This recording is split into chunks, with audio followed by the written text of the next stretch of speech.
2 years ago, I came to the Philippines thinking I had everything figured out. I had a plan, a budget, a rough idea of what my life would look like on the other side of that 14-hour flight. I thought I understood what I was getting into. I was wrong about almost everything. And honestly, sitting here now on my porch in a small barangay in Iloilo province, watching the sun come down behind the rice fields, while my wife Sandra calls out something to the neighbor's kid from the kitchen window, I think being wrong was the best thing that ever happened to me. But I'm getting ahead of myself. Let me go back to where this actually started, because I think the beginning matters more than people realize when they watch these kinds of videos.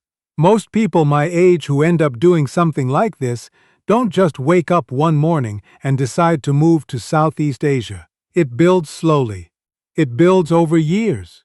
And then one day you're sitting in a parking lot outside a grocery store in Ohio, looking at a receipt that somehow just charged you $42 for maybe 6 items, and something inside you just kind of snaps. Not in a dramatic way, more like the last thread finally going.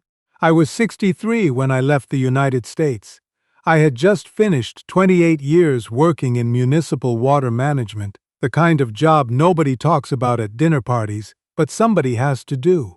I wasn't wealthy. I had Social Security starting at 62, which helped, and I had a small pension from the city, and I had savings I had been building for decades, careful and slow, never anything flashy. On paper, I looked fine. On paper, I should have been comfortable. But the math stopped adding up somewhere around 2021, and it never really recovered after that. My apartment in Columbus was running me $1,200 a month for a one-bedroom in a neighborhood I had lived in for 19 years. My health insurance was costing me over $800 a month because I wasn't quite at Medicare age yet, and the marketplace plans in my state weren't exactly what you'd call affordable for a guy on a fixed income. Groceries, utilities, the car payment on a truck I barely drove anymore because I didn't really go anywhere worth going. Gas, the occasional dinner out, and by the end of most months I was watching my savings go in the wrong direction. Not fast, but in the wrong direction. And when you're 63 and watching savings go the wrong direction, the math you do in your head at 2 in the morning is not pleasant math. I started looking into the Philippines the same way most people do, I think. Late at night, a YouTube rabbit hole, somebody's video about living on $1,000 a month somewhere warm. At first I was skeptical. I had heard stories. Some of them were not great stories. But I kept watching, kept reading, kept doing the math on paper at my kitchen table, and eventually something shifted. Not a decision yet. More like a crack in the wall. My daughter Christine was the first person I told. She's 37, lives in Portland, has 2 kids I don't see nearly enough. I called her on a Tuesday night and I said, "Christine, I'm thinking about something and I want you to hear me out before you say anything." She said, "Okay." I told her what I was thinking. She didn't say anything for a long moment. Then she said, "Dad, are you serious?" I said I was. She asked me a lot of questions that night. Practical questions, worried questions, the kind of questions a daughter asks her 63-year-old father when he says he's thinking about moving to the Philippines. I didn't have answers to all of them, but I appreciated that she asked them honestly, instead of just telling me I was being crazy. My son Patrick was harder to convince. He's 40, lives outside of Pittsburgh, and he has a way of looking at things that is very linear, very sequential.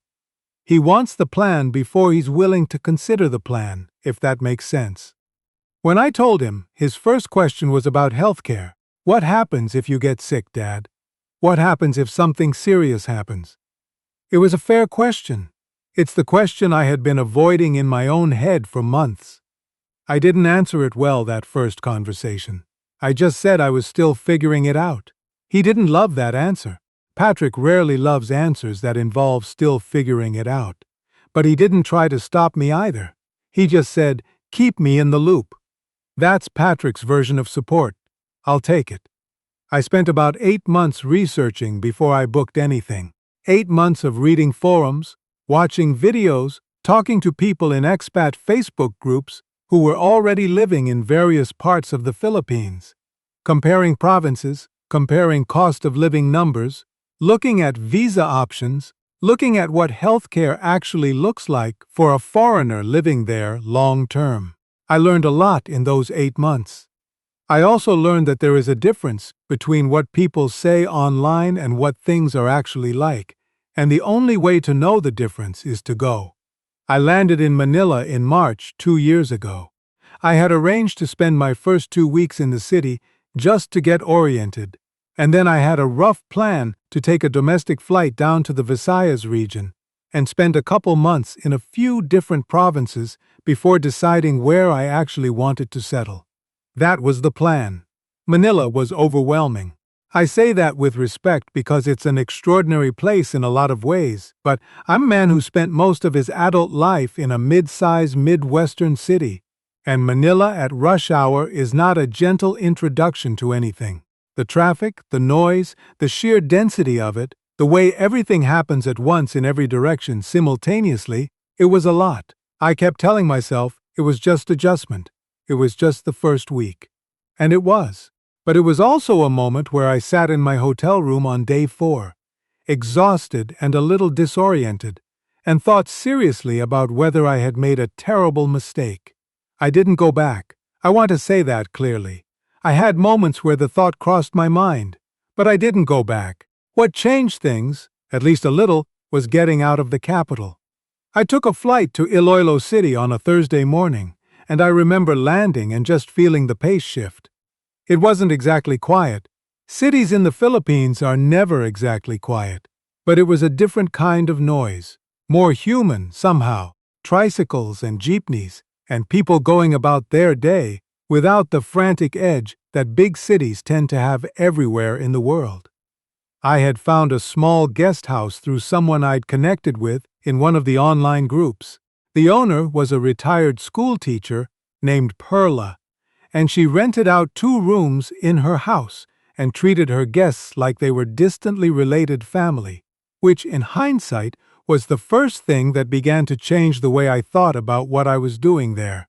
She would knock on my door in the morning to tell me the market was open, and did I want some of the fresh bangus she had bought. I didn't even know what bangus was. She explained. She showed me how to eat it. I made a fool of myself with the bones the first time. She laughed. It was the first time in a while that I had been laughed at in a way that felt kind. Over the next 6 weeks I moved around. I spent time in Antique Province, which is just across the mountains from Iloilo, and is one of those places that doesn't appear in many travel guides but probably should. I spent time in a small town on the coast, staying in a room above a family's store, paying maybe $6 a night, eating grilled fish from the stall down the road, walking along the shore in the evenings and watching the fishing boats come back in. I spent time in a larger town in Capiz Province, where a retired American named Arthur, someone I had met through the online forums before I left home, had been living for 4 years with his Filipina wife and her extended family. Arthur was 68 and had the relaxed quality of someone who had genuinely stopped worrying about keeping up. He wasn't rich. He wasn't trying to be. He had figured out something that I was still in the process of figuring out. He told me something over coffee one afternoon that I have thought about many times since. He said, "The guys who come here and struggle are almost always the guys who are trying to recreate what they had back home. Same food, same habits, same standards, same expectations. And the Philippines just isn't set up to give you that without it costing you a lot of money. But if you're willing to actually live here," he said, "not visit, not pretend, actually live here the way people actually live here, then your money goes somewhere completely different. And so does your stress level." I didn't fully understand what he meant until I found where I actually wanted to be. The barangay where I live now is about 40 minutes outside of Iloilo City by jeepney and habal-habal, which is the small motorcycle taxi you take for the last stretch of road where the jeepney doesn't go. There are maybe 300 families in the barangay. There is a small market that opens early in the morning and is mostly done by 8. There is a basketball court, because every barangay in the Philippines has a basketball court. There is a small chapel where my wife Sandra goes most mornings. There is a sari-sari store run by a woman named A.T. Cora, who knows everyone and everything that happens within a 2-kilometer radius, and who is one of the most practical, no-nonsense people I have ever had the pleasure of knowing. Sandra and I met during my second month in Iloilo. I want to be honest about this because I know some people watching a video like this have opinions about older foreign men and relationships in the Philippines, and I understand those opinions, and some of them are not wrong as a general matter. What I can tell you is that Sandra is 58 years old, a retired nurse, was widowed 10 years ago, and has 3 grown children of her own. She was not looking for someone to take care of her financially. She was not looking for a ticket anywhere. She was a complete person, living a complete life before I arrived, and I happened to walk into it. We were introduced through a friend of Perla's. We talked for months before we ever went anywhere together, and now she is my wife. And she is the main reason I have any idea how to live here in a way that actually makes sense. And I would be leaving out the most important part of this story if I didn't say that clearly. Sandra's knowledge of how things actually work in a Filipino province is something I will never fully match no matter how long I live here.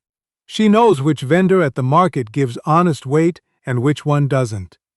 She knows when to negotiate and when not to.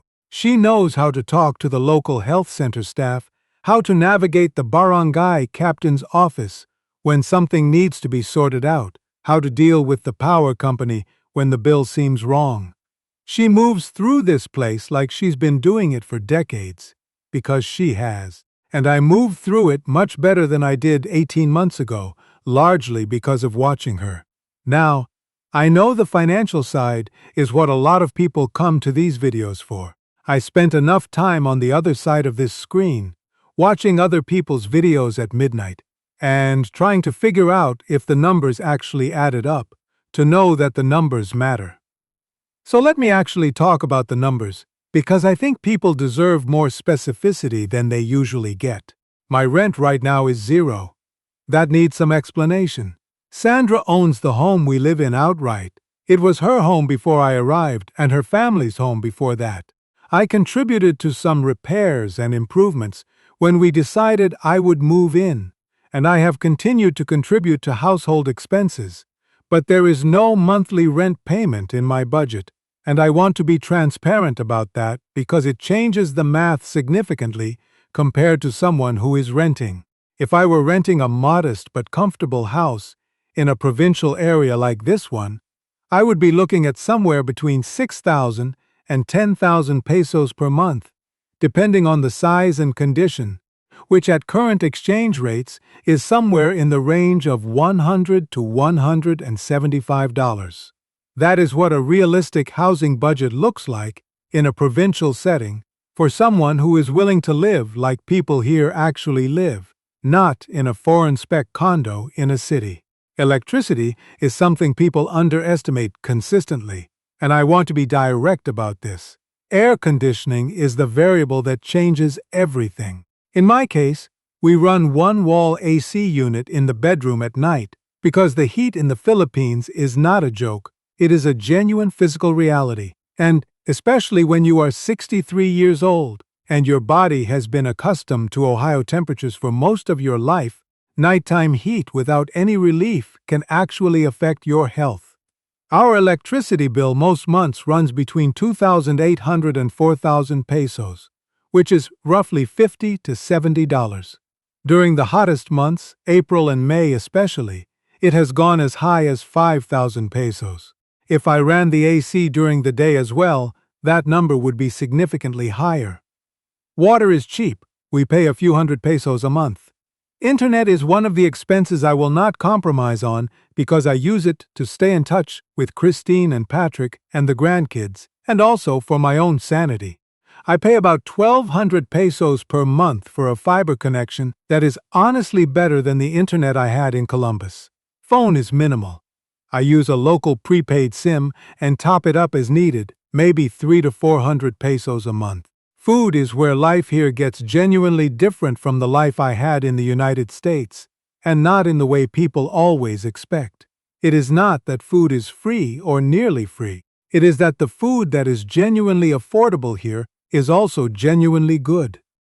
And once you stop trying to eat like you're in an American kitchen, the money stretches in a way that feels almost embarrassing compared to what things cost back home.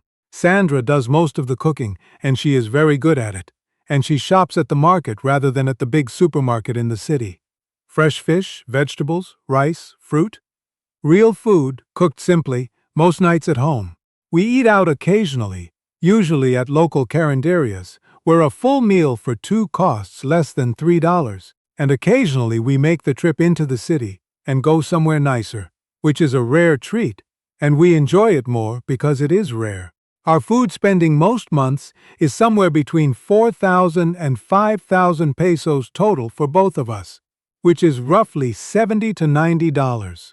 I want to say that again because I know it sounds wrong to American ears. $70 to $90 a month for two people eating well. That is not a typo. The place where imported goods and Western habits will genuinely hurt your budget here, I want to say this clearly, is if you keep buying the things you were buying back home. The international supermarkets in the city carry American cereal, American peanut butter, American snack food, and the prices on those items are not budget prices. I know guys who are spending $300, $400 a month on groceries because they are basically recreating a suburban American pantry in a Philippine city. You can do that here. It will cost you. Arthur told me this before I fully understood it, and now I tell other people the same thing. Healthcare is the question I get most often, and I want to be honest that it is also the question that gives me the most to think about, even now. I am 65 now, which means I qualified for Medicare back in the United States, and I maintain it. This is important. Medicare does not cover me here in the Philippines. It does not work outside the country in any meaningful way. What I do is I keep my Medicare active for the times I return to the United States, which I do roughly once a year to see Christine and Patrick and to get certain medical checkups that I prefer to do with my regular doctor in Columbus, who has known me for 12 years. For day-to-day health care here in the Philippines, I am enrolled in PhilHealth, which is the government health insurance program. Sandra's existing enrollment helped facilitate this. PhilHealth is not comprehensive in the way that American insurance tries to be, but it does provide meaningful coverage for hospitalizations and certain procedures at government hospitals. The out-of-pocket costs at those hospitals are substantially lower than anything I encountered in the American healthcare system, even when insured. I also carry a supplemental private insurance policy through a local provider, which I pay about 3,000 pesos a month for. It is not perfect coverage, but it covers me for most outpatient care and provides some buffer for emergencies. The honest answer to the healthcare question is this. If you have a serious ongoing medical condition that requires specialized American standard care consistently, the Philippines may not be the right place for you, and you should factor that honestly into your thinking. If you are in reasonable health for your age, as I am, and you are willing to use the local health system for routine things while maintaining your Medicare connection for more serious issues during visits home, it is manageable. But I will not sit here and pretend it is worry-free. It is not. The worry is real. I just decided that the worry here was more manageable than the financial worry I was living with back home. All in, on a normal month, Sandra and I spend somewhere around $800 to $900 total. That includes my share of household expenses, food, utilities, transportation, internet, phone, my supplemental health insurance, and a small buffer for incidentals. Some months are less. Some months, if we travel anywhere or have an unexpected expense, it goes higher. My year-end average for the past 12 months was right around $850 per month. My Social Security plus pension comes to just over $2,000 a month. For the first time in years, the math is actually going in the right direction. But I want to be careful here, because I think this is where a lot of these videos go wrong. They give you the financial numbers and make it sound like that is the whole story, and it isn't. The financial part is the reason I started looking. It is not the reason I stayed. There were hard months in that first year, real hard months. I am not going to pretend otherwise. There were nights when I missed Christine's voice in a way that felt almost physical, the kind of missing you can't fix with a video call. There were moments during typhoon season, my first real encounter with that kind of weather, when I sat in Sandra's house listening to the wind and thinking about how far I was from everything familiar and feeling something close to panic. There were days when the language barrier was exhausting in ways I didn't expect. Not because people weren't kind, because people here are extraordinarily kind in general, but because there is a particular loneliness that comes from not fully understanding conversations happening around you. Sandra's family accepted me with more warmth than I deserved, honestly. Her 3 children took some time, understandably. I was an American man their widowed mother had met less than a year before deciding to marry. They had questions. They had concerns. Those concerns were legitimate. What I can tell you is that over time, slowly, through shared meals and shared effort, and through Sandra's patience in explaining me to them and them to me, something changed. Her youngest daughter, Rosalie, was the holdout the longest. She has a quiet watchfulness about her that reminded me a little of Patrick, actually. But about 8 months in, she invited me to her son's birthday party. And I came and I ate the food and I played with the kids. And at the end of the night, she touched my arm and said, "I'm glad my mother has someone." And that was the moment I understood something about belonging that I couldn't have learned any other way. I think about the person who got on that plane in Columbus 2 years ago, and I recognize him, but barely. He was tired in a bone-deep way he had stopped noticing because it had become his normal.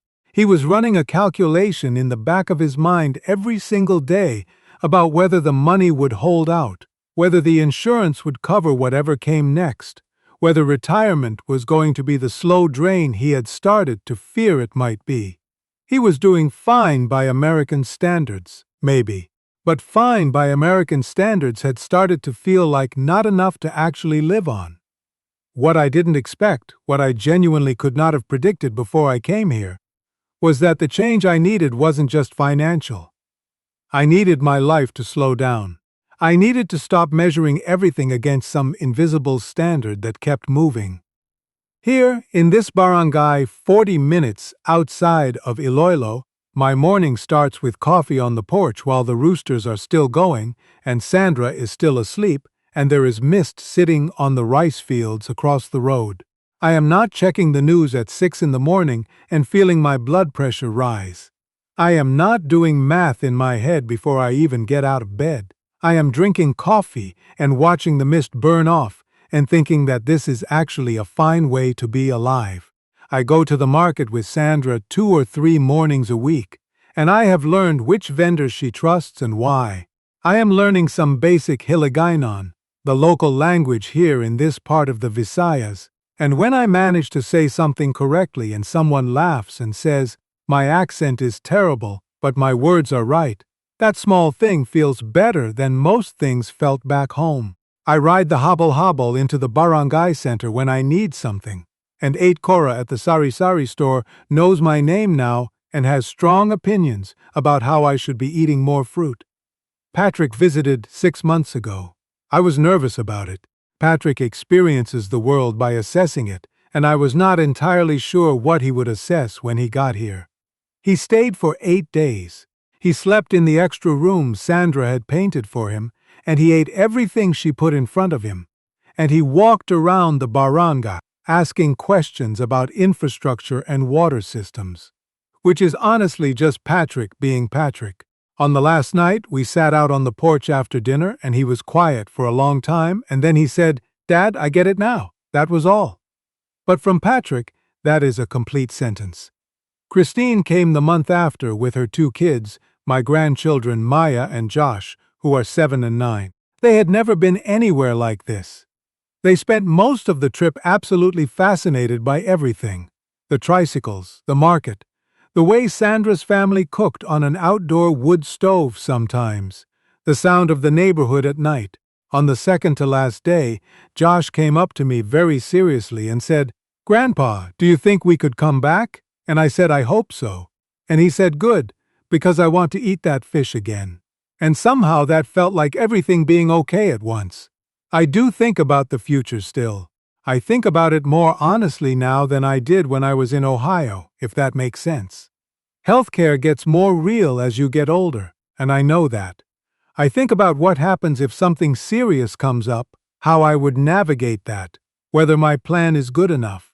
I think about the visa situation, which is manageable but requires attention and renewal and occasional bureaucratic patience. I think about what life might look like at 70, at 75, and whether this place and this life can sustain me through that. These are not comfortable thoughts, but I would rather sit with them honestly here, in a place where my daily life is manageable and slow and genuinely good, than sit with them in Columbus while also watching my savings go the wrong direction every month. I am not telling anyone to do what I did. I want to say that clearly. The Philippines is not paradise. No place is paradise. There are real challenges here, real frustrations, real things that will test you if you come here expecting everything to be easy. The infrastructure has its moments. The internet goes out. The roads in the province are sometimes an adventure. The bureaucracy for visa renewals requires patience I did not naturally have, but have been slowly developing. There are days when I am tired in ways that are specific to being a foreigner in a country that is not the one you grew up in. But there is also this: a life that costs me $850 a month and leaves me, for the first time in years, not afraid of the future. There is coffee on the porch in the morning and Sandra's cooking at night, and a community of people who have, over 2 years, started to actually know me. There is the sound of the barangay in the evening, kids on the basketball court, families outside after dinner, the particular quality of light here at dusk that I have never been able to fully describe to anyone back home, but that I think about when I think about why I stayed. I came here 2 years ago thinking I had a plan. I did not really have a plan. I had a vague hope and a spreadsheet. What I found instead was something I didn't know I was looking for, which is a life that fits. Not a perfect life, not an easy life, but a life that fits in a place that, somewhere along the way, stopped feeling like somewhere I was staying and started feeling like somewhere I belonged.